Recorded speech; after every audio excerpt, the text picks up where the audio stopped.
Assalamualaikum warahmatullahi wabarakatuh. Perkenalkan, nama saya Sufyan Ratno dengan NIM 22042165 dari Prodi Ilmu Administrasi Negara Fakultas Ilmu Sosial Universitas Negeri Padang.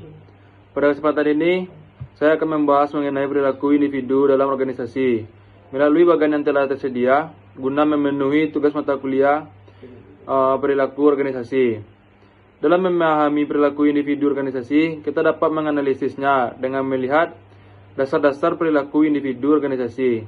Kita dapat menganalisisnya dengan melihat dasar-dasar perilaku individu seperti karakteristik biografi, kemampuan pribadi, proses belajar, dan juga kita bisa menganalisis bagaimana aplikasi perilaku individu dalam organisasi.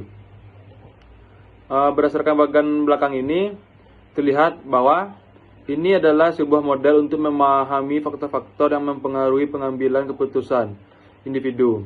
Faktor-faktor yang mempengaruhi pengambilan keputusan individu ini tidak lain berasal dari perilaku individu itu sendiri. Bagian ini juga menunjukkan bagaimana karakteristik biografis, kepribadian, persepsi nilai, dan sikap motivasi, kemampuan, dan pembelajaran individu saling terkait dan pada akhirnya berkontribusi pada pengambilan keputusan individu. Baiklah, kita akan membahas mengenai dasar-dasar perilaku individu yang merupakan faktor-faktor yang mempengaruhi pengambilan keputusan individu. Pertama, kita akan membahas mengenai karakteristik biografik.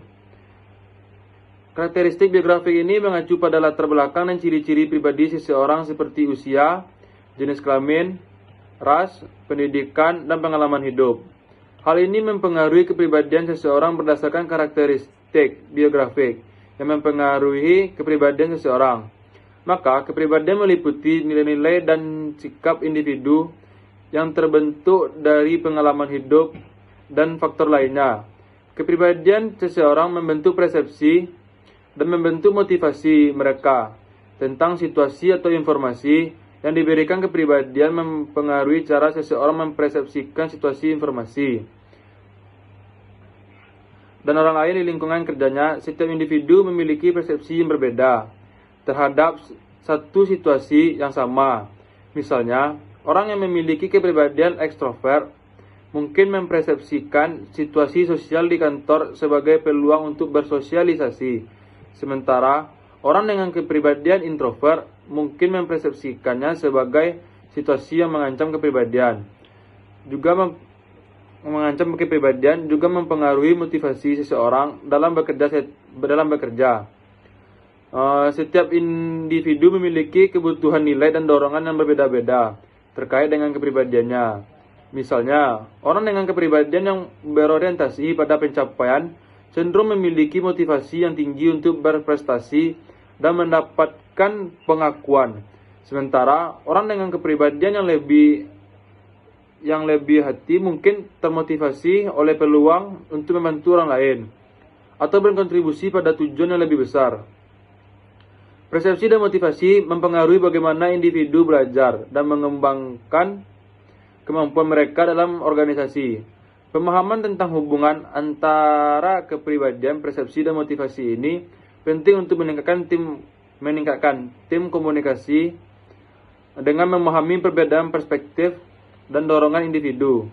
Kepribadian yang membentuk persepsi dan memotivasi individu tersebut akan menghasilkan nilai dan sikap yang mencerminkan bagaimana seseorang merasakan mengenai suatu nilai-nilai yang dipegang oleh individu, mencerminkan apa yang penting bagi mereka dan apa yang ingin mereka gapai dalam organisasi.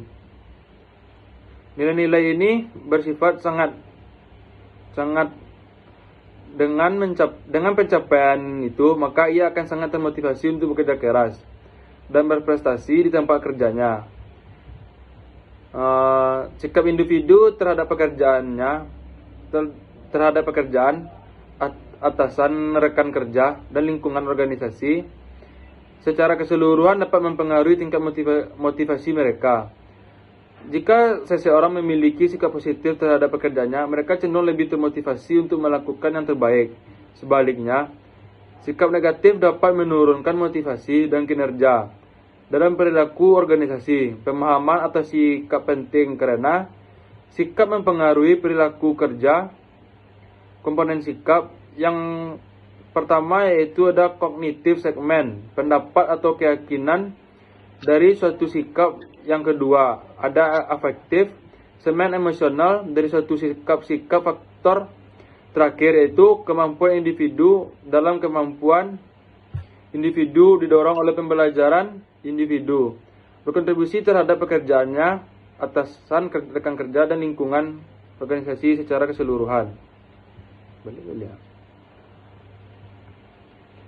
Nilai-nilai dan sikap yang dibawa oleh seorang dalam situasi tertentu mempengaruhi kemampuan awal mereka dan beberapa mudah mereka dapat belajar atau mengembangkan kemampuan baru. Mempengaruhi pembelajaran individu. Kemampuan yang lebih tinggi cenderung lebih mudah untuk belajar dan mengembangkan keterampilan baru. Sedangkan individu dengan kemampuan yang lebih rendah melakukan usaha dan waktu yang lebih banyak. Pembelajaran individu dapat meningkatkan kemampuan pembelajaran.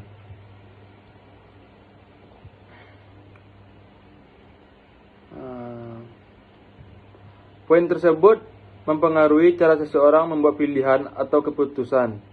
Semua faktor dan poin tersebut dan mempengaruhi proses pengambilan keputusan individu secara keseluruhan. Bagian ini juga sangat kompleks aktivitas pengambilan keputusan manusia dan faktor-faktor psikologis secara kognitif seperti karakteristik pribadi, persepsi, dan kemampuan yang dimiliki individu. Contoh perilaku individu dalam organisasi publik yaitu terdapat pada karyawan yang memiliki strategi untuk mengelola stres dan tekanan pekerjaan. Mereka mungkin menggunakan teknik relaksasi, manajemen waktu, atau penciptaan lingkungan kerja yang mendukung kesejahteraan. Hal ini menunjukkan bagaimana perilaku organisasi dapat menciptakan lingkungan kerja yang positif dan berorientasi pada tujuan, yang berpengaruh pada keberhasilan individu dan organisasi secara keseluruhan. Mungkin itu penjelasan dari saya. Saya akhiri dengan Assalamualaikum warahmatullahi wabarakatuh.